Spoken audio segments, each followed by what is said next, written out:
Je vous propose une lecture dans l'Évangile de Matthieu, au chapitre 11 et au verset 28. Venez à moi, vous tous qui êtes fatigués et chargés, et je vous donnerai du repos. Nous nous attarderons particulièrement sur le début des propos de Jésus, « Venez à moi ». La pierre de touche de notre vie spirituelle est justement cet ordre de Jésus de venir à lui. Qu'est-ce qu'une pierre de touche? L'essayeur, celui qui devait tester un matériau précieux comme l'or, devait frotter la pièce à tester sur la pierre de touche qui était très dure et faire une marque, faire une trace profonde. Parallèlement à cette marque, il devait frotter sur la pierre le toucheau correspondant au métal et au titre à tester. Les deux marques sont alors aspergées d'acide et après avoir laissé agir, le résultat est comparé. La comparaison permet de savoir si le métal précieux est au bon titre. Au bon titre, ça veut dire s'il est suffisamment pur. S'il est suffisamment pur, il est conservé. S'il ne l'est pas, il est rejeté. Lisons dans 1 Corinthiens chapitre 11 au verset 19. Car il faut qu'il y ait aussi des sectes parmi vous, afin que ceux qui sont approuvés soient reconnus comme tels au milieu de vous. Nous voyons ici un élément pratique de la vie de chacun et de l'Église concernant cette pierre de touche. Revenons donc à cette pierre de touche de notre vie spirituelle qui est cet ordre de Jésus de venir à lui. Bien souvent, nous discutons, nous ergotons, nous préférons attendre, souffrir, essayer toutes sortes de choses, de solutions, de stratégies, plutôt que de venir à Jésus. Nous faisons n'importe quoi, tout ce que nous trouvons à faire, plutôt que d'accepter cette attitude déraisonnable de venir à lui. Tel que je suis, je viens. Cette attitude paraît complètement déraisonnable.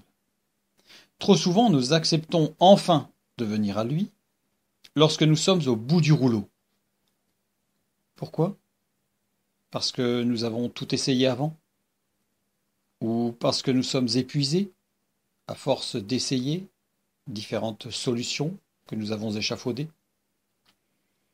Tant qu'il subsistera en nous la plus petite trace d'orgueil spirituel, nous nous attendrons à ce que Dieu nous demande de grandes choses, parfois difficiles, alors qu'il ne cesse de nous dire simplement « Venez à moi ». Le verbe ici traduit par « venez à moi », venir, est déouté en grec. Il est utilisé 2 fois par Jésus. La première fois, c'est dans Matthieu, chapitre 4, verset 19. Il leur dit, « Suivez-moi, et je vous ferai pécheurs d'hommes. » Ici, Jésus interpelle ses futurs disciples en leur disant « Suivez-moi », déouté. Déouté opisso mou. Suivez-moi est suivi ici, donc déouté, d'un petit mot grec, épisso, qui implique un changement de direction, une action qui s'inverse. Et ce petit mot implique un choix confiant dans l'avenir qui pourtant reste inconnu. Petit mot ô combien important. Et en fait, cet premier appel à venir à lui concerne la conversion. Un changement de direction fondamentale et un choix confiant dans un avenir qui nous est pourtant inconnu. Et donc la deuxième fois, le deuxième texte dans lequel nous trouvons déouté dans la bouche de Jésus, c'est dans Matthieu chapitre 11, verset 28, notre texte. « Venez à moi, vous tous qui êtes fatigués et chargés, et je vous donnerai du repos. » Et ici nous avons à nouveau déouté, mais cette fois-ci déouté prosmé. Pros, et non pas opisso comme tout à l'heure, pros qui veut dire avec, près de moi, en considération de moi, à l'avantage de. L'option est totalement différente. La première fois que Jésus interpelle par déouté, il demande aux disciples un premier réflexe qui doit être de se tourner vers lui, de changer de direction pour aller vers lui. La deuxième fois, les attitudes suivantes donc doivent être de considérer ce qu'il a fait, dit et promis pour aller avec lui. La première fois, celui qui qui fait cet acte de venir à Jésus, mais qui en reste là, qui reste à ce premier réflexe, ne peut pas entrer dans le repos de Dieu.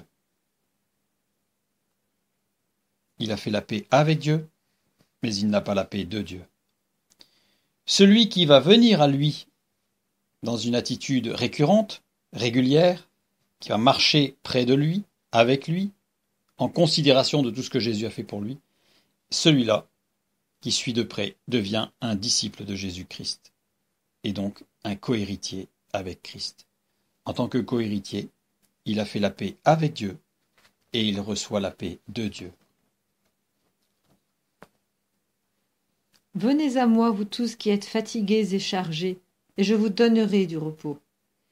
Le fait de venir à lui implique deux choses fondamentales. La première, il faut écouter. En effet, le verbe traduit par « venez à moi », déouter, est une interjection d'appel. Donc il faut entendre l'appel. Pour l'entendre, il faut écouter. La deuxième chose fondamentale que cela implique, c'est être réceptif, soumis et obéissant pour accepter un changement de direction et donc un changement intérieur, un changement de vision des choses. Je disais donc qu'il faut l'écouter, il faut écouter la parole de Dieu. À l'appel de Jésus, nous comprenons qu'avant de venir à lui, quelque chose doit se passer en nous. Le Saint-Esprit nous montrera ce que nous devons faire pour ôter de notre vie ce qui nous empêche d'aller à Jésus.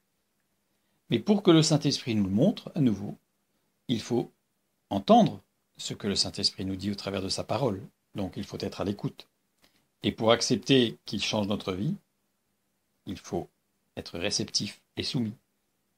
Parce que quand le Saint-Esprit nous montre ce qu'il faut changer ou ce que nous devons ôter de notre vie, c'est bien à nous de consentir, d'accepter que Dieu nous en débarrasse de cette chose qui nous empêche d'avancer.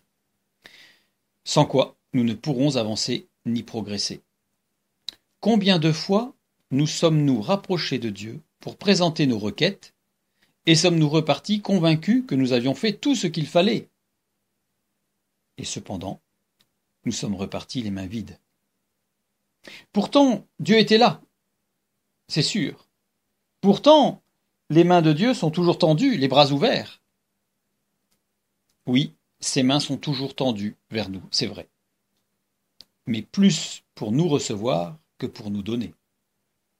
Or, dans notre conception, je dirais, habituelle, Dieu a les mains tendues pour nous donner. Et nous attendons, nous demandons parce que nous voulons qu'il nous donne.